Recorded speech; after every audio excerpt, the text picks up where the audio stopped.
The gentle autumn breeze rustled through the trees along Seba Street as Mrs. Rose Thompson, a beloved 78-year-old grandmother, waited patiently in her wheelchair outside Wilson's family pharmacy. The early morning sun cast long shadows across the clean sidewalk where she had positioned herself just a few feet from the pharmacy's entrance. She'd made this weekly trip for her heart medication for the past decade, always arriving early to enjoy the morning air and exchange warm greetings with familiar faces from her community. Today was different. As Mrs. Thompson sat quietly reading her small prayer book, a police cruiser pulled up to the curb. Officer Michael Keller stepped out, his boots hitting the pavement with heavy thuds that made nearby pigeons scatter. He'd been with the department for 8 years, and his personnel file was thick with civilian complaints that had somehow always disappeared into the system's bureaucratic maze. "You can't loiter here," Officer Keller barked, his hand resting unnecessarily on his belt. His tone carried that familiar edge that made local residents walk the other way when they saw his patrol car approaching. Mrs. Thompson looked up, her gentle eyes meeting his harsh gaze. "Good morning, officer," she responded with the dignity of someone who had lived through far worse times. "I'm just waiting for the pharmacy to fill my prescription. They know me here. I come every Tuesday." But Officer Keller wasn't interested in explanations. His prejudices had long ago hardened into something ugly that no badge could justify. "I said move along," he demanded, taking a step closer. "This isn't a parking spot for your kind." Inside the pharmacy, Lisa Chen, a young technician who had worked there for 3 years, watched the scene unfold through the front window. She knew Mrs. Thompson well, not just as the sweet lady who always asked about her graduate studies, but as the mother of Police Chief David Thompson, who picked up his own prescriptions here every month. What happened next would send shockwaves through the entire police department. Officer Keller, his patience wearing thin against Mrs. Thompson's calm dignity, grabbed the handles of her wheelchair. Despite protests from gathering onlookers, he roughly pushed her away from her secure position, leaving her stranded several feet from the curb, her prayer book fallen to the ground. Lisa's hands trembled as she pulled out her phone and hit record, knowing that what she was witnessing wasn't just wrong, it was about to become a turning point for their entire community. Mrs. Thompson sat there, straight-backed and composed, even as tears welled in her eyes. She had lived through the civil rights movement, raised 3 successful children as a single mother, and served as a deaconess in her church for 40 years. Now, in her golden years, she found herself facing the same kind of senseless cruelty she had hoped was fading from the world. The morning sun continued to climb in the sky, casting harsh light on a scene that would soon reach the desk of Chief Thompson. Officer Keller stood there, smugly writing what he thought would be just another harassment report, completely unaware that his career was about to crash down around him. The chief's mother said a quiet prayer, not for herself, but for the angry young officer who had yet to learn that dignity cannot be stripped away by force, and that justice often arrives in unexpected ways. Little did Officer Keller know that his next shift briefing would be his last, and that Mrs. Thompson's quiet dignity would become the catalyst for changes that their police department desperately needed. The security cameras silently recorded everything, and somewhere in the police headquarters, Chief Thompson's phone was about to ring with news that would make him question everything he thought he had accomplished in reforming his department. Lisa Chen's heart pounded against her chest as she continued recording the incident through the pharmacy's front window. Her phone shook slightly in her hands, but she forced herself to keep it steady, knowing that every detail mattered. 6 years of working as a pharmacy technician had taught her to be precise, but nothing had prepared her for this moment. She watched as Mrs. Thompson sat there, displaced from her wheelchair, her prayer book still lying on the ground where it had fallen. Officer Keller stood over her, writing in his notepad with sharp, angry strokes. The morning customers began gathering at the edges of the scene, their faces a mixture of shock and helpless anger. An elderly man stepped forward to help Mrs. Thompson, but Keller waved him back with a threatening gesture. "Everyone stay back," Keller commanded, his voice carrying that false authority that bullies often mistake for power. "This is a police matter." Lisa's mind raced back to all the times she'd seen Mrs. Thompson in the pharmacy. The gentle way she always asked about everyone's families. How she remembered the names of all the staff members' children. The proud way she spoke about her son, the police chief, without ever using his title to get special treatment. Now, watching this proud woman being humiliated, Lisa felt something snap inside her. With trembling fingers, she dialed 911. "There's an officer," her voice cracked, but she steadied it. "An officer is harassing an elderly woman outside Wilson's family pharmacy on Cedar Street. He's forced her out of her wheelchair. Please, she's Chief Thompson's mother." The dispatcher's voice came back sharp with attention. "Did you say Chief Thompson's mother?" "Yes," Lisa replied, still recording. "The officer doesn't know who she is. Please hurry." Through the window, she could see Mrs. Thompson's face. Despite everything, the elderly woman maintained her dignity, her back straight, her hands folded in her lap. But Lisa could see the tears she was fighting back, could sense the lifetime of similar indignities this moment was bringing back. Other store employees had gathered now, watching in horror. Mr. Wilson, the pharmacy owner, burst out of his office when he heard what was happening. He was already on his phone, calling the chief's direct line, a number reserved for emergencies. Outside, the morning had turned surreal. Regular customers stood filming with their phones. A school bus slowed as it passed, young faces pressing against windows. Officer Keller seemed oblivious to it all, caught up in his power trip, writing his report with aggressive strokes. Lisa's hands had stopped shaking. Anger had replaced her fear. She'd grown up hearing stories about police brutality, had seen viral videos of similar incidents, but witnessing it firsthand, happening to someone she knew and respected, was different. This wasn't just another social media post. This was Mrs. Thompson, who had just last week shown her pictures of her grandchildren's graduation. The sound of approaching sirens cut through the morning air. Officer Keller's head snapped up, his expression changing as multiple police cars turned onto Cedar Street. Lisa watched his face, wondering if he could sense how his world was about to change. Mrs. Thompson remained still, her eyes closed in what looked like prayer. She had lived through times when there were no cameras to record injustice, no phones to call for help, no hope of consequence for men like Officer Keller. Now, surrounded by witnesses and technology, she sat as a living bridge between that past and this moment of accountability. The first patrol car pulled up, and two officers stepped out. Their faces showed recognition as they saw Mrs. Thompson. She was a regular at department family events, always bringing her famous sweet potato pie to holiday gatherings. Behind them, more cars arrived, and through the pharmacy window, Lisa saw what Officer Keller couldn't yet see: Chief Thompson's unmarked car turning the corner. The morning sun had fully risen now, illuminating the scene like a spotlight on a stage where history was about to shift. Lisa kept recording, her phone capturing the moment when Officer Keller finally turned around and saw his chief stepping out of the car, face set in stone, stars on his collar catching the sunlight. The video would later be seen by millions, but in that moment, Lisa was thinking only of Mrs. Thompson's quiet dignity and how sometimes justice arrives in ways we least expect. The next few minutes would change their community forever, as a son who happened to be chief of police came face to face with the very corruption he had dedicated his career to fighting. Police Chief David Thompson sat in the third-floor conference room, surrounded by budget reports and staffing charts. 25 years on the force, the last 5 as chief, had taught him to handle any situation with calm professionalism. But nothing could have prepared him for the string of urgent messages that lit up his phone that morning. The first text came from Mr. Wilson at the pharmacy. "Emergency. Your mother. Cedar Street. Come now." His heart skipped a beat, but years of training kept his hand steady as he opened the video attachment that followed. The images on his screen turned his world upside down. There was his mother, the woman who had raised 3 children alone after his father passed, who had worked 2 jobs to put him through the police academy, sitting helplessly on the sidewalk while one of his own officers towered over her. The coffee cup in his hand crashed to the floor, splashing across the budget papers, but he barely noticed. "Meeting's over," he announced, his voice cutting through a deputy's presentation about new patrol car costs. The room fell silent. Everyone knew that tone. It was the voice of a man holding back a storm. As he strode through headquarters, more messages flooded in. Videos from different angles, 911 calls, desperate texts from officers on scene. Each step down the hallway felt like walking through molasses.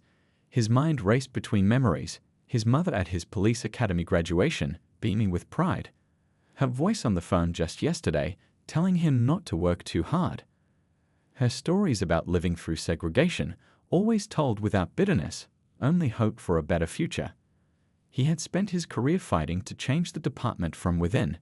New training programs, community outreach, stricter hiring standards, all aimed at washing away the old stains of prejudice. Now, watching the video again in his car, he saw how far they still had to go. The drive to Cedar Street took exactly 6 minutes. He counted each second, gripping the steering wheel so tight his knuckles turned white. Through his windshield, he could see the gathering crowd, the patrol cars with flashing lights, and in the middle of it all, his mother, still sitting straight-backed on the sidewalk despite everything. Officer Keller stood writing in his notepad, oblivious to the approaching storm. The young officer had been a problem since his arrival on the force, too many complaints dismissed, too many warnings ignored. The system that protected bad officers was about to face its reckoning. As Chief Thompson stepped out of his car, the crowd parted like water. Other officers snapped to attention, their faces a mix of shame and concern. His mother looked up, and their eyes met across the distance. In that moment, he wasn't the chief of police. He was just her son, seeing the tears she was too proud to let fall.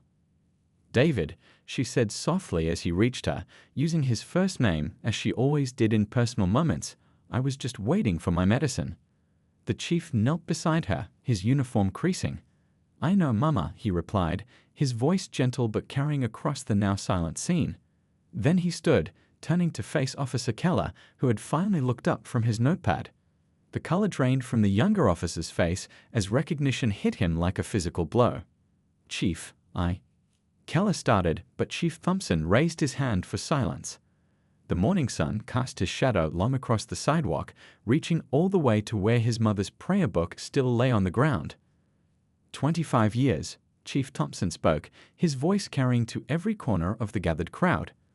25 years I've worn this badge, believing we could change things from the inside. And today, I find my own mother." He paused, controlling his emotion. "My own mother, treated like this by one of our own." The silence was absolute. Even the traffic seemed to have stopped. In that moment, everyone present knew they were witnessing something historic. This wasn't just about one incident or one officer. This was about every time someone's mother, grandmother, or sister had faced similar treatment and found no justice. Lisa Chen, still recording from the pharmacy window, captured what happened next. Chief Thompson bent down, gently picked up his mother's prayer book, and helped her back into her wheelchair. Then he turned to the assembled officers. "This ends today," he said, his voice carrying the weight of generations. "Not just for my mother, but for every citizen who has ever been treated with less than the full dignity and respect they deserve. Officer Keller, turn in your badge and gun. As for the rest of us, we have work to do." The morning sun continued to climb, casting its light on a scene that would be remembered as the day things finally began to change. Mrs. Thompson reached for her son's hand, squeezing it gently, not just as her protector now, but as the changemaker she had always raised him to be. The Internal Affairs Office buzzed with unusual energy in the days following the incident. Lieutenant Patricia Wells, a 20-year veteran with steel gray hair and reading glasses that hung from a chain around her neck, sat at her desk reviewing Officer Keller's personnel file. What she found made her stomach turn. "Look at this," she said to her partner, Detective Richardson. She pushed a stack of civilian complaints across her desk.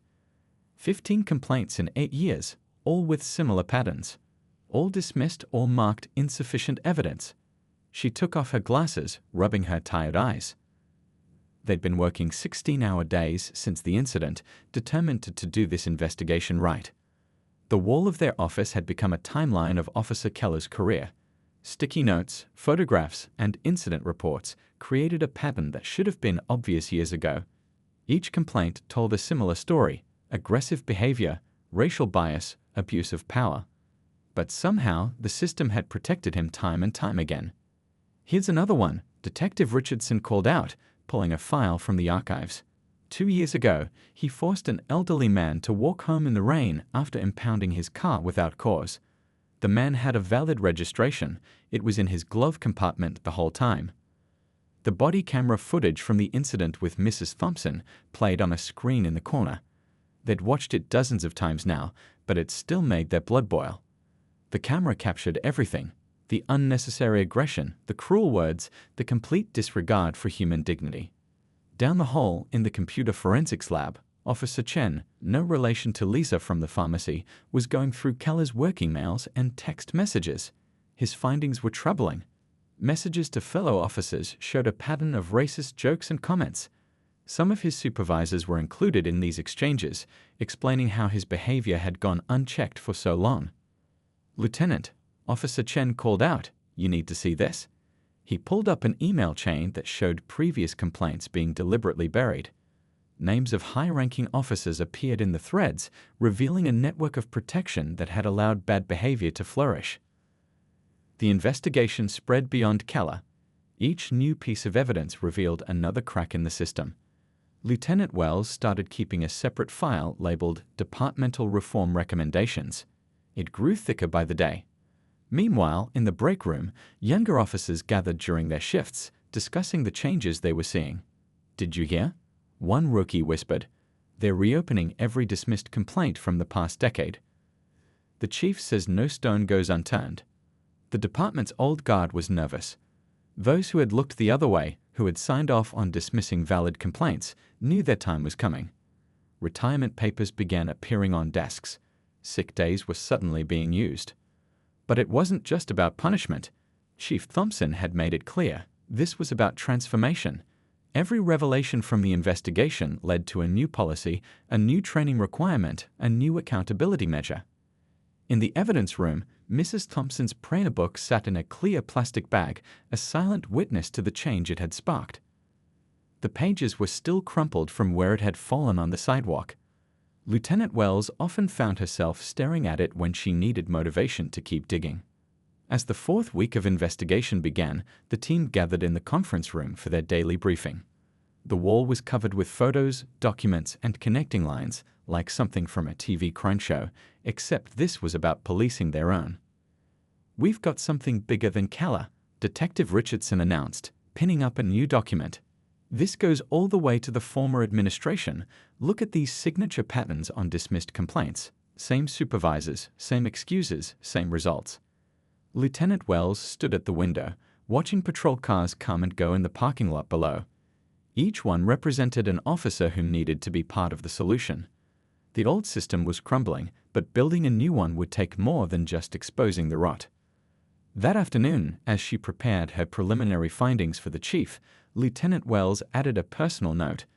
"This investigation has revealed not just individual misconduct, but a systemic failure to uphold our most basic duty, protecting and serving all members of our community. Officer Keller isn't just one bad apple, he's a symptom of a culture that needs to change. And thanks to Mrs. Thompson's dignity in the face of injustice, we finally have the opportunity to make that change." She looked at the clock, 9:45 p.m. Another late night, but no one on the team complained. They all understood the stakes. Tomorrow, they would present their findings to the chief, but the real work was just beginning. True change would require more than just removing bad officers. It would mean rebuilding the entire system from the ground up, with transparency, accountability, and human dignity at its core. Chief Thompson stood at his office window, watching the morning sun paint the city in shades of gold. On his desk lay the final investigation report, 300 pages that would change his department forever. His coffee had gone cold, untouched since Lieutenant Wells had delivered the document 2 hours ago. The media trucks had been parked outside headquarters for days now. National news networks had picked up the story. Police chief's mother subjected to racial profiling by own department. But they didn't understand the real story. This wasn't just about his mother anymore. It was about transforming a system that had failed its community for too long. His phone buzzed, another message from the mayor's office. They were nervous about the pending press conference, worried about the city's image. The chief smiled grimly. Image wasn't the problem, reality was. Down in the briefing room, officers gathered for their morning meeting. The atmosphere was different now. Tense, but with an undercurrent of hope. Young officers sat up front, eager to be part of the change. Some veteran officers had chosen early retirement rather than face the new reality. Others, the good ones who'd felt helpless in the old system, finally felt free to speak up. "Morning, everyone," the chief began, his voice carrying to every corner of the room. "Today's not just another day. Today, we start rebuilding this department from the ground up." He held up the investigation report. "What happened to my mother was a wake-up call, but this report shows it wasn't an isolated incident." The room was silent. On the walls, new posters had replaced the old ones, not just about procedures and regulations, but about community service, cultural awareness, and human dignity. The changes were more than cosmetic. "We found 67 similar complaints buried in our system," he continued. 67 times we failed our community. That ends now." He gestured to Lieutenant Wells, who began distributing new training manuals. "Every officer will undergo enhanced bias training. Every complaint will be investigated thoroughly. No exceptions." In the back of the room, Officer Rodriguez raised her hand. She was one of the good ones, young, idealistic, the kind of officer they needed more of. "Chief, what about the officers who covered for Keller all these years?" The chief nodded, appreciating her directness. "Administrative leave, pending full investigation. We're cleaning house from top to bottom." He paused, letting that sink in. "Some of you won't like the changes coming. If that's the case, there's the door. But if you're ready to be part of real change, I want you by my side." Later that afternoon, he sat in his mother's living room. She was serving sweet potato pie, the same recipe she'd used to welcome new officers to the neighborhood for decades. Her hands were steady as she poured tea, but he could see the weight of recent events in her eyes. "How are you really doing, Mama?" he asked, watching her settle into her favorite chair. She smiled, the same gentle smile that had guided him through childhood. "I'm proud of you, baby, not just for standing up for me, but for standing up for what's right." She reached for her ever-present prayer book, a new one, since the old one was still in evidence. Sometimes God uses our pain to create change. Back at headquarters, the changes were already visible. The Internal Affairs Office had been moved to a larger space, with a public entrance and a dedicated community liaison. The old boys' network was crumbling as new policies took effect. Body cameras couldn't be turned off during interactions with the public. Complaint forms were available in multiple languages. The chief's secretary knocked on his door. "Sir, the community leaders are here for the Oversight Committee meeting." He stood straightening his uniform. This new Civilian Oversight Committee was perhaps the biggest change, real community involvement in police operations. Some officers had resisted, but he knew it was necessary. Trust had to be earned back. The meeting room was packed. Religious leaders, business owners, civil rights activists, faces he recognized from his mother's stories about the old days. They weren't here as adversaries anymore, but as partners in rebuilding trust. "Thank you all for coming," he began. "We're here because we all want the same thing. A police department that truly serves and protects everyone in our community." He looked around the room, seeing hope in their eyes. "What happened to my mother opened our eyes to problems we can't ignore anymore. But her dignity, her strength, that's showing us the way forward." Outside, the city continued its daily rhythm. Patrol cars rolled through neighborhoods, but something was different now. Officers were stepping out of their cars more, talking to residents, learning names and stories. It wasn't perfect. Change never is. But it was real. The sun was setting as the chief finally headed home. He passed the pharmacy where it all began, now a symbol of both shame and hope. Mr. Wilson waved from the window. The sidewalk had been cleaned, the security cameras upgraded, but the memory remained. A reminder that sometimes the worst moments can lead to the best changes. The police department's largest conference room was packed for Officer Keller's disciplinary hearing. Sunlight streamed through the tall windows, highlighting dust motes in the air as people settled into their seats. The room had never felt so small, yet so important. Lieutenant Wells sat at the front table, her investigation files neatly arranged before her. She'd spent countless nights preparing for this moment, ensuring every detail was perfect. This wasn't just about one officer anymore, it was about setting a precedent for the future. Mrs. Thompson had insisted on attending, despite her son's concerns. She sat in the front row, elegant in her blue church dress, her new prayer book in her lap. The same dignity that had shone through during the incident now filled the room with quiet strength. "This hearing will come to order," announced Commissioner Richards, his voice cutting through the murmurs. At the respondents' table, Officer Keller sat with his union representative, his once crisp uniform looking somehow deflated without its badge and gun. The evidence unfolded like a carefully constructed puzzle. Body camera footage played on the large screen, showing not just the incident with Mrs. Thompson, but a pattern of similar behavior. Citizen complaints that had been buried were brought to light. Email threads revealing casual racism and covered-up misconduct scrolled across the screen. Lisa Chen, the pharmacy technician who had recorded the incident, testified about what she had witnessed. Her voice trembled slightly, but her words were clear and strong. Mrs. Thompson comes in every Tuesday, she said. She's always kind to everyone. The way Officer Keller treated her, it wasn't just wrong, it was cruel. During a break, Chief Thompson stood in the hallway, listening to the muffled voices through the door. A young rookie officer approached him, nervous but determined. "Chief," she said, "I just wanted you to know what you're doing here, standing up to this. It's why I joined the force." Back inside, the hearing continued. Lieutenant Wells presented the findings from Officer Keller's computer, the inappropriate jokes, the discriminatory comments, the pattern of targeting elderly minorities. Each piece of evidence landed like a stone in still water, sending ripples through the room. Mr. Wilson from the pharmacy testified about years of watching Keller harass customers outside his store. "I should have spoken up sooner," he admitted, his voice heavy with regret. "We all should have." When Officer Keller finally took the stand, his arrogance had been replaced by something else, not quite remorse, but the dawning realization that his actions had consequences. His attempts to justify his behavior fell flat in the face of overwhelming evidence.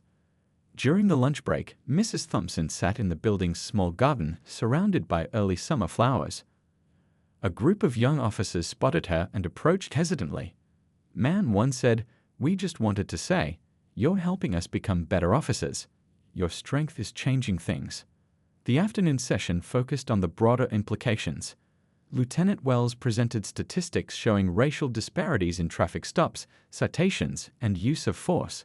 The numbers told a story that couldn't be ignored anymore.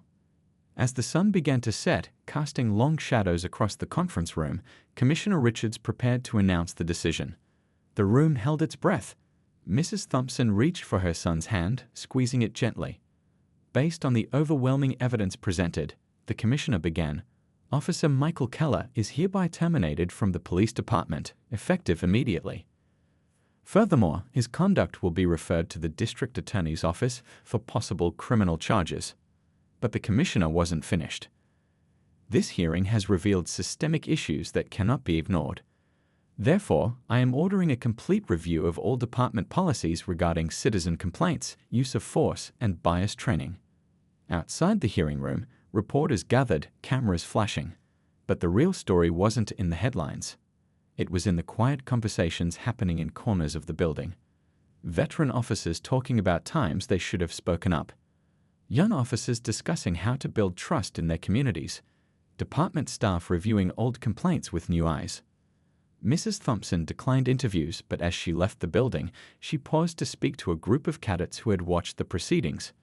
"Remember," she told them, her voice gentle but firm, "that badge means you serve everyone. Every person you meet is somebody's mother, somebody's child." Later that evening, Chief Thompson found a note on his desk. It was from Officer Keller's former partner. "I knew what was happening and said nothing. I can't change that, but I can help make sure it never happens again." The sun had set by the time the last person left the building. The hearing was over, but its impact was just beginning.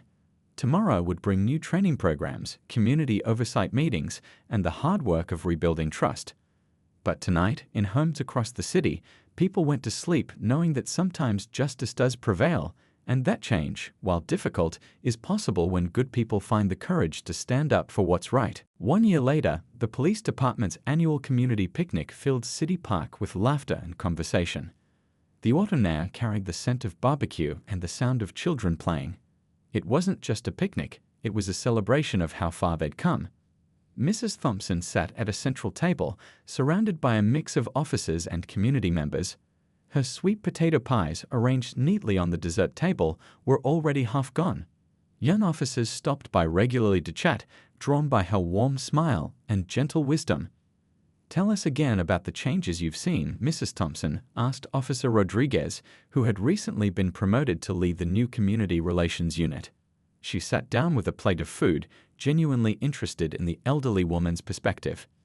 Mrs. Thompson's eyes sparkled as she looked around the park. "Well, honey, just look at this gathering. A year ago, people crossed the street when they saw a police car coming. Now they wave. That's what real change looks like."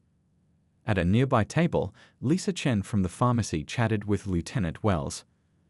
After the incident, Lisa had joined the Civilian Oversight Committee, bringing her observant nature and commitment to fairness to every meeting. "The complaint system actually works now," she was saying. "People feel heard." Chief Thompson moved through the crowd, stopping to talk with everyone. He looked tired but satisfied. The past year had been challenging. Implementing new policies, rebuilding trust, changing old habits. But the results were undeniable. "Chief," called Mr. Wilson from the pharmacy, waving him over. "You should see the difference on Cedar Street now. Officers stop in to check on our elderly customers, help them with their packages. One even learned how to say good morning in 5 different languages." The department's statistics told the story in numbers: civilian complaints down by 60%, use of force incidents reduced by 45%, community trust ratings at an all-time high. But the real changes were in the small moments. Officers playing basketball with neighborhood kids, attending community meetings, knowing residents by name. Near the playground, a rookie officer was helping a lost child find his mother. The officer knelt down to the child's level, speaking softly, showing the kind of compassion that was now a core part of their training. Mrs. Thompson watched the scene with approval. "You know," she said to those around her, "that incident with Officer Keller was painful. But sometimes God uses our pain to create something beautiful." She patted her prayer book, which now contained newspaper clippings about the department's transformation. The changes had spread beyond their city. Police departments from across the country had sent representatives to study their new training programs and community engagement initiatives. Chief Thompson had been invited to speak at national conferences, sharing their story of transformation. As the afternoon sun began to soften, a group of cadets from the latest academy class approached Mrs. Thompson's table. They carried themselves differently than cadets used to, less rigid, more connected to the community they would serve. "Mrs. Thompson," one cadet said respectfully, "we learned about your story in training. Would you tell us yourself what happened that day? And what you hope for us as new officers?" She gestured for them to sit, and others gathered around to listen. Even those who had heard the story before wanted to hear it again. Her voice was soft but carried clearly in the evening air.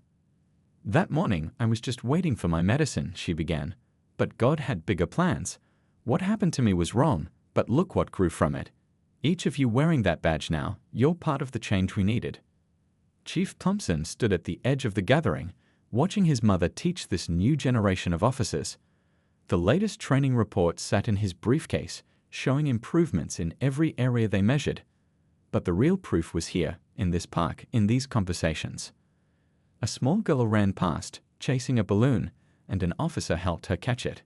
Nearby, an elderly man was sharing stories with a group of rookies about how the neighborhood had changed over the decades.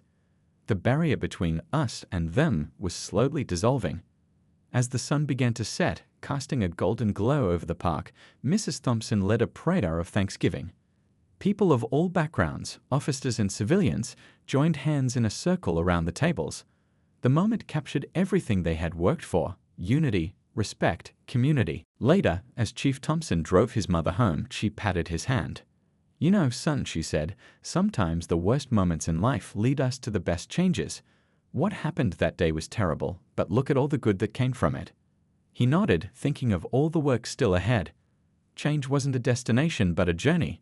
Yet as they passed the pharmacy on Cedar Street, where it had all begun, he saw 2 officers chatting with elderly residents, helping them with their shopping bags, being part of the community in a way that would have been unimaginable a year ago. The transformation wasn't perfect. They still had work to do. But that day in the park showed what was possible when people found the courage to stand up for what was right and the wisdom to learn from their mistakes. Mrs. Thompson's dignity in the face of injustice had become a catalyst for change, proving that sometimes the most powerful force for good is simply refusing to let wrong go unchallenged.